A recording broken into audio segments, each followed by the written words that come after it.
In this video, we'll be looking at another type of electrophilic addition to alkenes, in this case looking at the addition of water. So this reaction is referred to as acid-catalyzed hydration.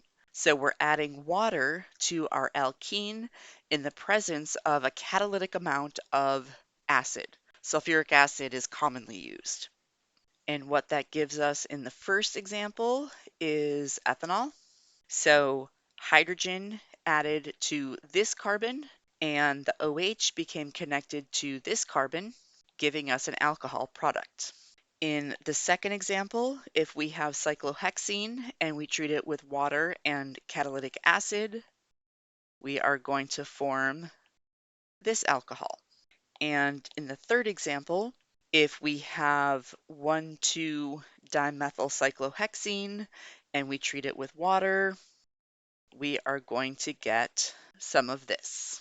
In terms of the relative rate of reaction, this reaction is the fastest. This one is the slowest. We're thinking about this as another electrophilic addition. Does this make sense? Here, our alkene carbons are connected to 4 carbons that are sp3 hybridized. All of these carbons can release a little bit of electron density to the alkene carbons, making this alkene even more electron rich. Here we only have hydrogens. Hydrogens can't donate much, so this one is going to be the least electron rich, right? It is an alkene, so it has this extra electron density, but we get even more when we have carbons connected to our alkene, and even more when we have 4 carbons connected to our alkene. So the more electron rich the alkene, the faster the electrophilic addition will occur. Here we have a few more examples.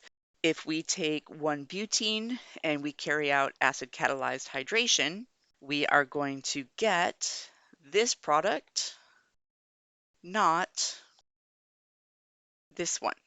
And if we use 2-methylpropene and we carry out acid-catalyzed hydration, we are going to get this product, not this one. In other words, what we get is Markovnikov addition.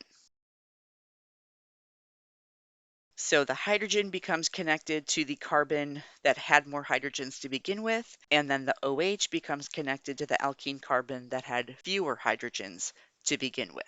Let's think about some of the details of acid-catalyzed hydration. So even though I made up my notes with this example, I realized it wasn't the ideal example to talk about the next topic. So let's look at this one instead. And same conditions, this is going to give us this alcohol. So cyclohexene can be converted to cyclohexanol. So now let's think about the mechanism. Whenever we have water and sulfuric acid, what we actually have present in solution is H2O+. So in this reaction, it starts out where the alkene shares its electrons with the hydrogen from H2O+, so it acts as a base, grabs off a proton. And so let's say that the extra hydrogen is now connected here. That leaves this carbon as the carbocation. Next, water can act as a nucleophile.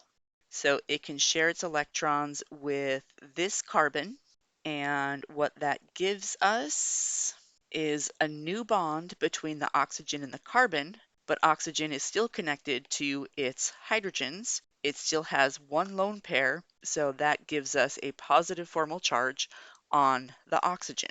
Now we still have plenty of water around, so another molecule of water could act as a base, grab off a proton, put these electrons back onto the oxygen.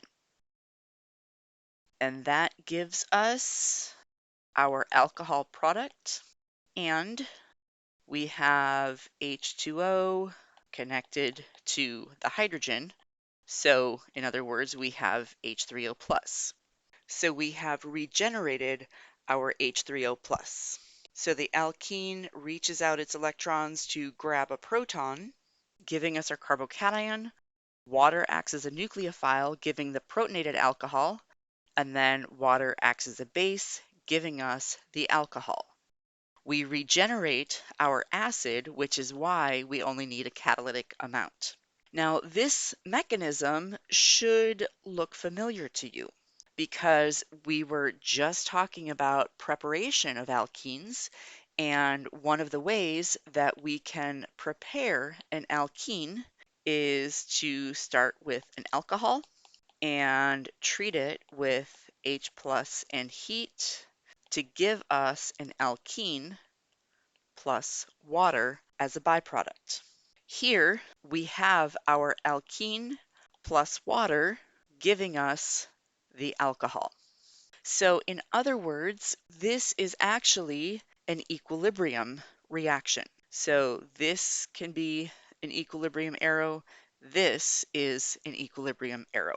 Now, according to the principle of microscopic reversibility, when we have a reaction at equilibrium, the mechanism itself is completely reversible. And so the mechanism in the forward direction is the exact opposite of the mechanism in the reverse direction. Because this is an equilibrium reaction, we can use Le Chatelier's principle to control the outcome. Remember, Le Chatelier's principle says that if a stress is added to a system at equilibrium, the equilibrium will shift to undo that stress.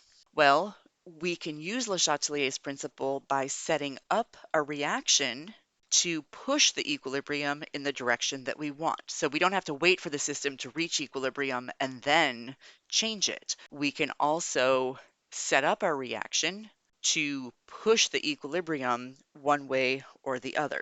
If our goal is to make an alkene, then we want the reaction to go in the forward direction as written here, in the reverse direction as written here. We don't want to have a lot of water. Maybe we even want to remove water to be able to shift the equilibrium toward the alkene. If our goal is to make the alcohol, well, now we can just add a whole bunch of extra water because the water will push the equilibrium toward the alcohol. So in general chemistry, you spent a lot of time talking about equilibrium reactions. And here in organic chemistry, many of our reactions are equilibrium reactions. One other thing I want us to consider in terms of acid catalyzed hydration and more generally all electrophilic addition reactions is stereochemistry. So looking back at this example again, when 1-butene undergoes acid catalyzed hydration, we form this product. But keep in mind, we have generated a chirality center. Thinking about the mechanism, we know that this proceeds through a carbocation. This carbon is sp2 hybridized, and so we have an empty p orbital. But because this is sp2 hybridized, this carbon, and the hydrogen that's not drawn here, these are all in the same plane. So in the second step, when water acts as the nucleophile, it can add to the front face or to the back face. If the water added to the front, then you would end up with this as your product. And if the water added to the back, you would end up with this as a product.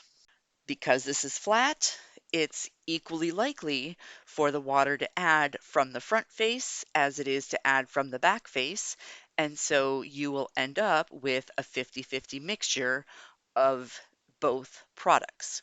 Keep in mind, these are enantiomers, right? Non-superimposable mirror image isomers. They are enantiomers. Each one would be optically active, but we're making a 50-50 mixture. We're making a racemic mixture which would be optically inactive. So anytime we're starting out with achiral starting materials, these are optically inactive. Even if we make chiral products, we still have an optically inactive product mixture because it's a racemic mixture. What if we have a chirality center in the molecule? So not where the reaction occurs, but someplace else in the molecule. Well, as we go through the mechanism, keep in mind we're going to form our carbocation here, and then water can add either to the front face or to the back face. Now, there's nothing happening at this chirality center, so that doesn't change. But over here, we could have our OH coming forward, or we could have our OH going backwards. So because no reaction happens here, this configuration is going to be the same. So there's no change here. We introduce a new chirality center here, and so the water can add from the front face or the back face. So we do get a mixture of products, but because one chirality center is the same and one is the opposite, what we have here is a pair of diastereomers. Now, when we think about the carbocation, let's say here is our carbocation. Here we have a methyl group, and back here we have our alkyl group. But because we have this chirality center here, that means this face of the carbocation is not exactly the same as this face of the carbocation. So it's no longer equally likely for water to add to this face as it is to add to this face. So we likely will get a mixture of diastereomers, but it's probably not going to be a 50-50 mixture. We're going to get unequal amounts because there will be a preference to add to one side over the other. I just want you to be aware of these different aspects of stereochemistry, thinking about the reaction mechanism and what that means for the resulting stereochemistry. I'm probably not going to give you a ton of problems that force you to focus on the stereochemistry, but I do want you to recognize that you have the tools to be able to do that. Thinking about what we talked about earlier in terms of chirality centers and enantiomers and diastereomers, and thinking about the mechanism of a reaction, you have the tools to be able to explain and predict more details of reactions.